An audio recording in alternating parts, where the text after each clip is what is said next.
রাজনৈতিক দল নিষিদ্ধ এবং পিআরে আপত্তি মির্জা ফখরুলের। নির্বাচনকে ঘিরে অস্থিরতার বিরুদ্ধে কঠোর হুঁশিয়ারি আমির খসরুর। সনদ পিআর না মানলে সামনে কঠোর কর্মসূচি। জামাত সহ 7টি দলের নেতাদের হুঁশিয়ারি, রাজধানীতে বিক্ষোভ সমাবেশ। আলোচনায় মতভিন্নতা কেটে যাবে আশা প্রেস সচিবের। নির্বাচনে স্থিতিশীলতা দেখছেন বিশ্লেষকরা। ডাকসু জাকসুর অভিজ্ঞতা কাজে লাগাতে চান স্বরাষ্ট্র উপদেষ্টা। দেখছিলেন ক্রাউন সিমেন্ট সংবাদ শিরোনাম, এবার বিস্তারিত। বিএনপি মহাসচিব মির্জা ফখরুল ইসলাম আলমগীর জানিয়েছেন, রাজনৈতিক দল নিষিদ্ধ করা ও নির্বাচনে পিআর পদ্ধতির পক্ষে নয় বিএনপি। বলেন, আলোচনা চলাকালে জামাতের কর্মসূচির প্রয়োজন ছিল না। এদিকে বিএনপির স্থায়ী কমিটির সদস্য আমির খসরু মাহমুদ চৌধুরী বলেছেন, নির্বাচনকে কেন্দ্র করে কেউ দেশকে অস্থিতিশীল করতে চাইলে রাজনৈতিকভাবে তার ক্ষতিপূরণ দিতে হবে। রিপোর্ট করছেন সিকান্দার রেমান। বিএনপি মহাসচিব মির্জা ফখরুল ইসলাম আলমগীর বলেছেন, পিআর নিয়ে অহেতুক চাপ সৃষ্টি করা হচ্ছে, যা গণতন্ত্রের জন্য শুভ নয়। সিঙ্গাপুর থেকে দেশে ফিরে বিমানবন্দরে সাংবাদিকদের একথা বলেন তিনি। দেশের সমস্যা দেশের ভেতরেই আলোচনার মাধ্যমে সমাধান হবে বলেও আশাবাদী বিএনপি মহাসচিব। আমরা পিআরের পক্ষে নই, কারণ আমরা মনে করি যে বাংলাদেশের পিআরের কোনো প্রয়োজনীয়তা নাই। আমি মনে করি এটা কোনো প্রয়োজন ছিল না, কারণ আলোচনা তো শেষ হয়নি এখন। আলোচনা চলছিল, আলোচনা চলা অবস্থায় এই ধরনের কর্মসূচির অর্থই হচ্ছে যে একটা অহেতুক একটা চাপ সৃষ্টি করা, যেটা আমি মনে করি যে গণতন্ত্রের জন্য শুভ নয় এবং সঠিক সিদ্ধান্ত নেওয়ার ব্যাপারেও শুভ নয়। এদিকে হামলায় আহত গণ অধিকার পরিষদের সভাপতি নুরুল হক নূরকে তার বাসায় দেখতে যান বিএনপি স্থায়ী কমিটির সদস্য আমির খসরু মাহমুদ চৌধুরী। তিনি বলেন, দেশের মানুষ রাজনীতিতে স্থিতিশীলতা চায়, তাই যত দ্রুত সম্ভব নির্বাচন দিয়ে দেশে স্থিতিশীলতা ফিরিয়ে আনা জরুরি। সব জায়গায় যে ঐক্যমত হয়েছে তা তো না, ঐক্যমত হওয়ারই কথা না, কারণ সবাই বিভিন্ন দল, বিভিন্ন দর্শন, চিন্তা ভাবনা। সুতরাং সব জায়গাতে ঐক্যমত হবে এটা কেউ বিশ্বাস করার কোনো কারণ নেই। তাই আলাদা আলাদা দল হইতো না, আমরা বাকশাল হয়ে যেতাম, তাই না? তো সুতরাং সে চাওয়াটা অসুবিধা নেই, কিন্তু সেই চাওয়াটা জনগণের কাছে যেতে হবে। নির্বাচনের মাধ্যমে জনগণের ম্যান্ডেট নিয়ে সেটা পূরণ করতে হবে, আর এটাই গণতন্ত্র। কেউ যদি অস্থিতিশীল করতে চায় তাদেরকে রাজনৈতিকভাবে এটার জন্য ক্ষতিপূরণ দিতে হবে। আমির খসরু মাহমুদ চৌধুরী অভিযোগ করেন, দেশে এখন জবাবদিহিতা নেই। নির্বাচিত সরকারের মাধ্যমে জবাবদিহিতার জায়গায় দেশকে ফিরিয়ে নেওয়ার কথাও বলেন তিনি। সিকান্দার রেমান, বাংলা ভিশন, ঢাকা। এদিকে আসন্ন জাতীয় নির্বাচনকে সামনে রেখে বিএনপি অন্যতম লক্ষ্য ভোটারদের আস্থা অর্জন করা বলেছেন দলের ভারপ্রাপ্ত চেয়ারম্যান তারেক রহমান। জানান, এরই মধ্যে নানা অভিযোগের পরিপ্রেক্ষিতে 7,000-এরও বেশি দলীয় সদস্যের বিরুদ্ধে সাংগঠনিক ব্যবস্থা নেওয়া হয়েছে। এক ফেসবুক পোস্টে তারেক রহমান বলেছেন, বাংলাদেশে একটি জবাবদিহিমূলক রাষ্ট্র ব্যবস্থা, স্থিতিশীল প্রাতিষ্ঠানিক কাঠামো এবং গণ আকাঙ্ক্ষিত ভবিষ্যৎ গড়ে তোলা সম্ভব।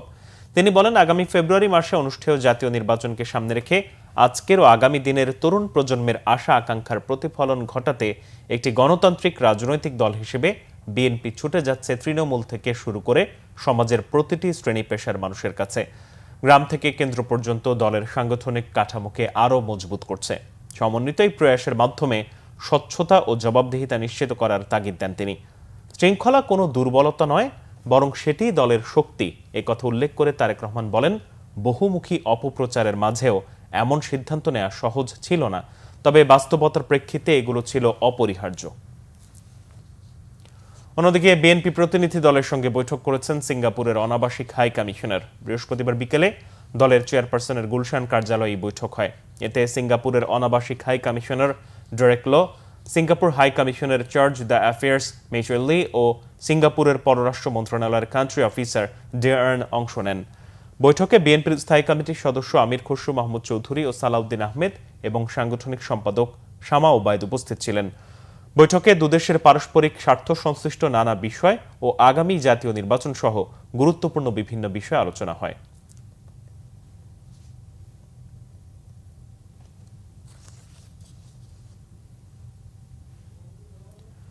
পিআর পদ্ধতি ও জুলাই সনদের ভিত্তিতে নির্বাচনের দাবি মানা না হলে ভবিষ্যতে আরও কঠোর কর্মসূচি আসবে, হুঁশিয়ারি জামাত নেতাদের। তাদের অভিযোগ, একটি দলের ষড়যন্ত্রে পা দিয়ে জুলাই সনদ নিয়ে শুভঙ্করের ফাঁকি দিতে চলেছে অন্তর্বর্তী সরকার। তাই আলোচনার টেবিল ছেড়ে রাজপথে নামতে বাধ্য হয়েছেন তারা। নাবিল জাহাঙ্গীরের রিপোর্ট, ক্যামেরায় ছিলেন রেজাউল হাসান। পিআর পদ্ধতি ও জুলাই সনদের ভিত্তিতে জাতীয় নির্বাচন সহ ৫ দফা দাবিতে রাজপথে জামাত ইসলামী। বৃহস্পতিবার যুগপৎ আন্দোলনের অংশ হিসেবে বায়তুল মোকাররমের দক্ষিণ গেটে বিক্ষোভ সমাবেশ করে দলটি। জুলাই সনদের আইনি ভিত্তি ও নির্বাচন নিয়ে একটি দল ষড়যন্ত্র করছে দাবি করে জামায়াত নেতারা বলেন, নির্বাচনের আগে সংস্কার না হলে আরেকটি ফ্যাসিবাদের জন্ম হবে। আমরা ঐক্যমত্য কমিশনে গতকাল পর্যন্ত জোরালো দাবি করেছে ফেব্রুয়ারিতে নির্বাচন হতে হবে, তার আগে এই জাতীয় সনদ সংস্কারের আইনি ভিত্তি দিয়ে বাস্তবায়ন করতে হবে। অন্তর্বর্তীকালীন সরকারকে হুঁশিয়ার করতে চাই, আমরা আপনাদের বাসভবন ঘেরাও করতেও দ্বিধাবোধ করব না, তখন পালানোর জায়গা পাবেন না। কারা প্রতিবন্ধকতা সৃষ্টি করছেন, জনগণ তাদেরকে চিহ্নিত করবে। আর এই জুলাই সনদ আইনি ভিত্তি দেওয়ার ক্ষেত্রে সরকারের ভিতরে থেকে যারা ডক্টর ইউনূস সাহেবকে কুপরামর্শ দিচ্ছেন, জনগণ অতীতের ন্যায় তাদেরকেও আগামী দিনে চিহ্নিত করবে।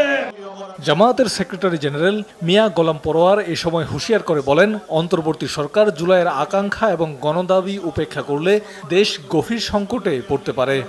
সংবিধান আদেশ দিয়ে এবং গণভোটের মাধ্যমে নির্বাচনের আগেই আইনি ভিত্তি দিতে হবে, তা না হলে দেশ একটি মহা দুর্যোগের দিকে পড়ে যেতে পারে।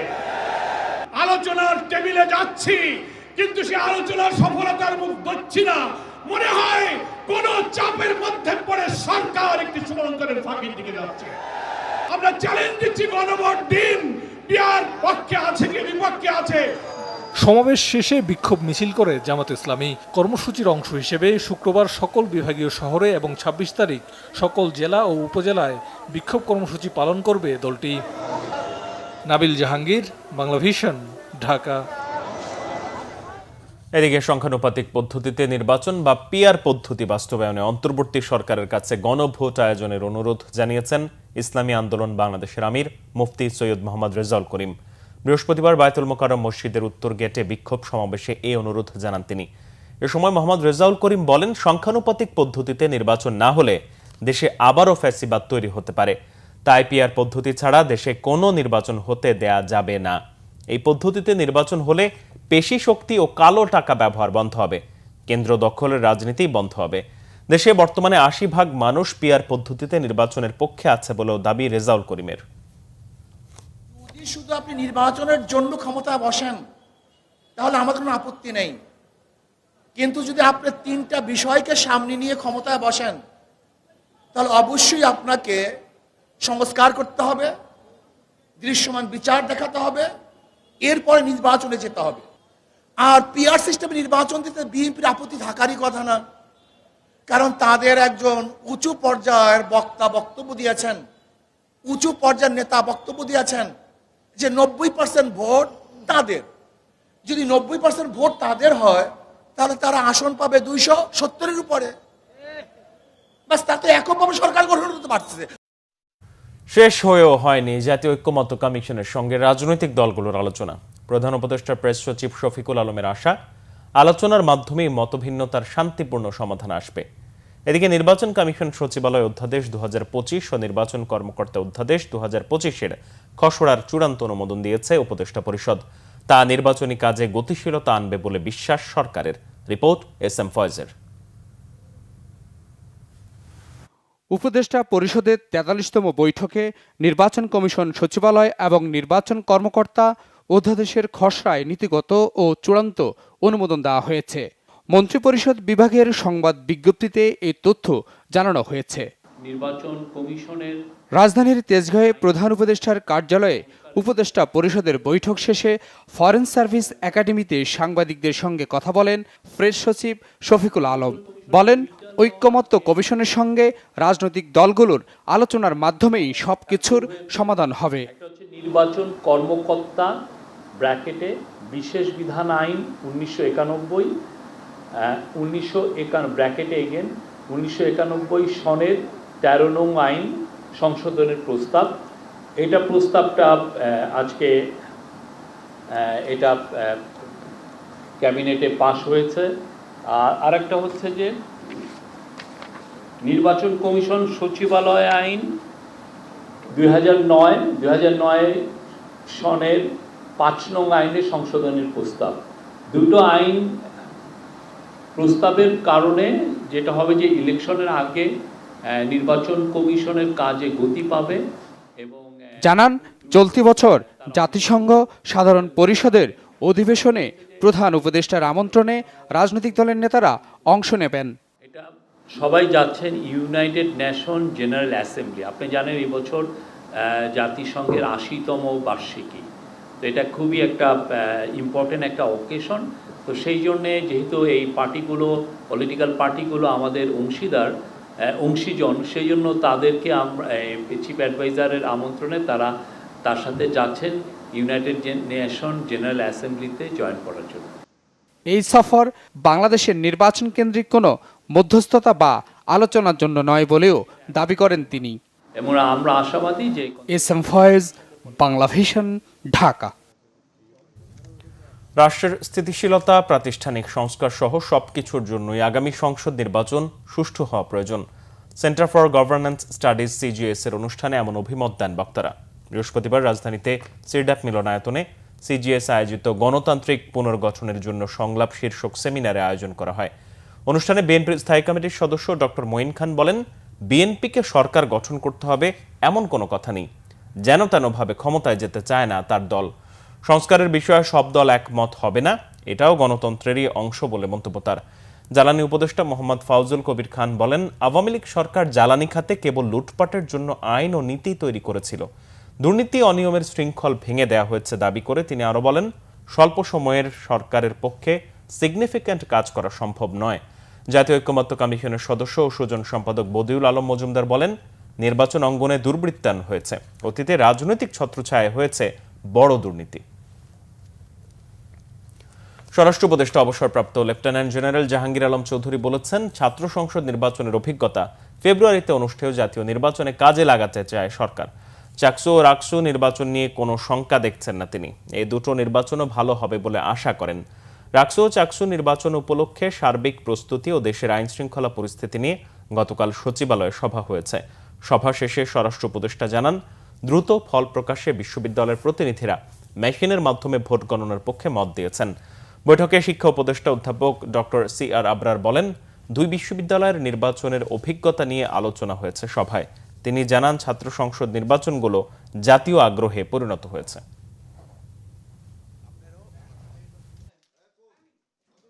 যেহেতু আমাদের একটা জাতীয় নির্বাচন আছে ফেব্রুয়ারিতে, এই নির্বাচনগুলি দেখে আমাদের কিছু কিছু এক্সপিরিয়েন্স হচ্ছে এবং আমরা এটা আমাদের জাতীয় নির্বাচনে এটা আমরা কিভাবে প্রয়োগ করতে পারবো, এই জন্যই তারা খুবই সম্মানীয় ব্যক্তি। তারা এখানে এসে আমাদের খুব ভালো ভালো সাজেশন দিয়ে গেছে। ওই সাজেশনগুলি আমরা ভবিষ্যতে কাজে লাগাবো। একটা হলো মেশিনের মাধ্যমে করছে ওএমআর পদ্ধতি, আর একটা হলো হাতে গোনা। তো এখন যদি মেশিনে করলে তো তার এত সময় লাগে না। তা আমরা তারা নিজেদের ভিতরে আলোচনা করছে যে মেশিনে যেন গোনাটা হয়। জুলাই আগস্টের মানবতা বিরোধী অপরাধের মামলায় শেখ হাসিনা সহ দায়ীদের শাস্তির দাবি করেছেন এনসিপির আহ্বায়ক নাহিদ ইসলাম। তিনি বলেন, ভিকটিম ও তাদের পরিবার যেন ন্যায় বিচার পায়। শেখ হাসিনা বিরোধী আন্দোলনের অন্যতম এই সমন্বয়ক সাক্ষ্য দেওয়ার সময় জানান, আন্দোলন থেকে সরে আসতে তাদের জীবন নাশের হুমকি পর্যন্ত দেওয়া হয়েছিল। ডিবির হারুন জোর করে তাদের কাছ থেকে বিবৃতি নিয়েছিলেন বলেও জানান নাহিদ। এদিকে নাহিদ ইসলামের জেরা রোববার পর্যন্ত মুলতবি করা হয়েছে। আহমেদ সরার রিপোর্ট।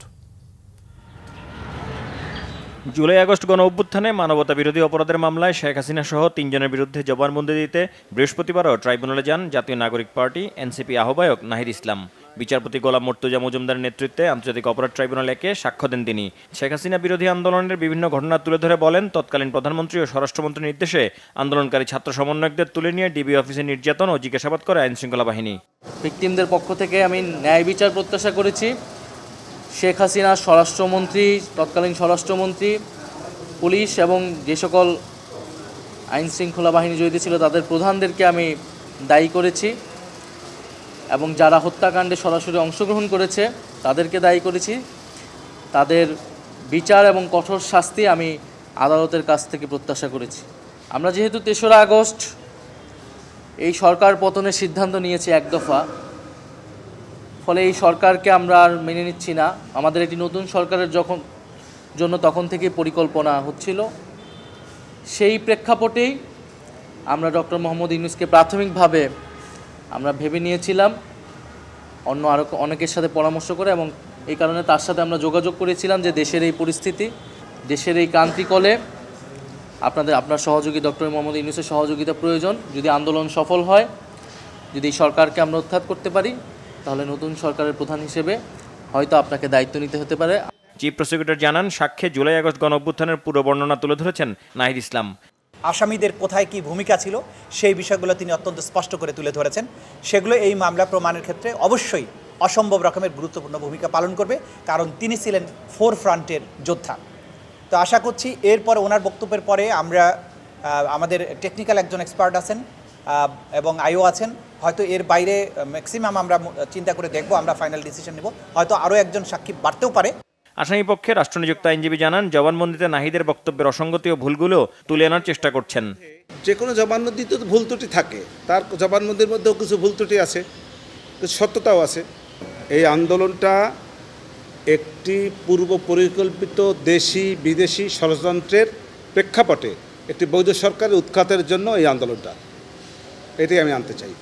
এদিকে বনশ্রীতে 2 জনকে হত্যা ও কার্নিশে ঝুলে থাকা একজনকে গুলি করার মামলায় অভিযোগ গঠন করে 16 অক্টোবর সূচনা বক্তব্যের তারিখ ঠিক করেছে ট্রাইব্যুনাল। আহমেদ সরওয়ার, বাংলা ভিশন, ঢাকা। 7 কলেজকে কেন্দ্রীয় বিশ্ববিদ্যালয় করার অধ্যাদেশ সোমবারের মধ্যে জারি না হলে কঠোর কর্মসূচির হুমকি দিয়েছেন আন্দোলনরত শিক্ষার্থীরা। বৃহস্পতিবার ঢাকা কলেজে এক সংবাদ সম্মেলনে এসব বলেন 7 কলেজের শিক্ষার্থীরা। এর আগে 7 কলেজকে কেন্দ্রীয় বিশ্ববিদ্যালয় করার পক্ষে নানান স্লোগান দেন তারা। এ সময় শিক্ষকদের সমালোচনা করে শিক্ষার্থীরা বলেন, 2017 সালের পর যে শিক্ষকরা কখনো শিক্ষার্থীদের পাশে ছিলেন না, এখন 7 কলেজের সমস্যা নিরসনের দিকে এগোলে বাধা দেওয়ার চেষ্টা করছেন এক শ্রেণীর শিক্ষক। এ সময় অধ্যাদেশ ছাড়া কোনো চূড়ান্ত সমাধান হবে না বলে জানান তারা। আন্দোলনে গেলে শিক্ষার্থীদের পরীক্ষার নম্বর কমিয়ে দেওয়ার ভয় দেখানোর অভিযোগও তোলেন শিক্ষার্থীরা। যেহেতু অধ্যাদেশ হয়ে গেলেই সামষ্টিক সমস্যাগুলো মিটে যায়, সেক্ষেত্রে আগামী সোমবারের মধ্যে অবশ্যই শিক্ষা মন্ত্রণালয় কর্তৃক সুস্পষ্ট রোডম্যাপ অধ্যাদেশের সকলের সামনে পরিষ্কার করতে হবে। আগামী সোমবারের মধ্যে সুস্পষ্ট রোডম্যাপ পরিষ্কার না করলে এই শহরে 7 কলেজ শিক্ষার্থীরা বিগত সময়ের মতো করে ভয়ঙ্করভাবে রাস্তায় নামবে, কারণ আমাদের ভাইগণ, আমাদের আর পেছনে ফেরার সুযোগ নেই। সংসদীয় আসনের সীমানা পুনর্নির্ধারণ নিয়ে যে বিরোধ দেখা দিয়েছে সে বিষয়ে আদালতের নির্দেশনা পাওয়ার পর নির্বাচন কমিশন তা বাস্তবায়ন করবে, জানিয়েছেন ইসির সিনিয়র সচিব আখতার আহমেদ। রাজধানীর আগারগাঁও নির্বাচন ভবনে সাংবাদিকদের কথা জানান আখতার আহমেদ।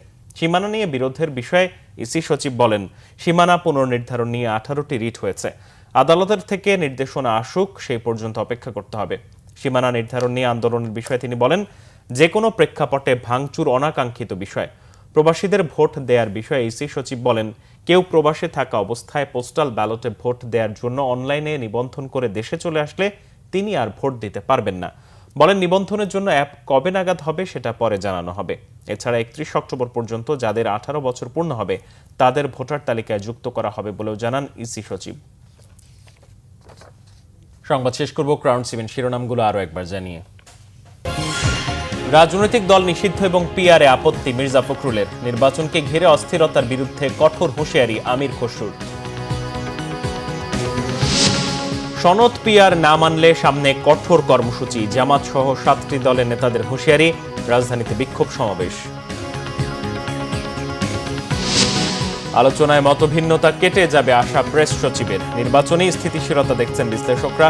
ডাকসু জাকসুর অভিজ্ঞতা কাজে লাগাতে চান স্বরাষ্ট্র উপদেষ্টা। এই ছিল এখনকার মতো, পরের সংবাদ সকাল 10টায়। এর আগে 9টায় রয়েছে নিউজ টপ 10 দেখার আমন্ত্রণ রইল। এছাড়া বাংলা ভিশন সংবাদ ও সংবাদ সংশ্লিষ্ট অনুষ্ঠান দেখতে ভিজিট করুন www.bbnews24.com ও facebook.com/banglavishnnews এবং সাবস্ক্রাইব করুন youtube.com/banglavishnnews। ধন্যবাদ।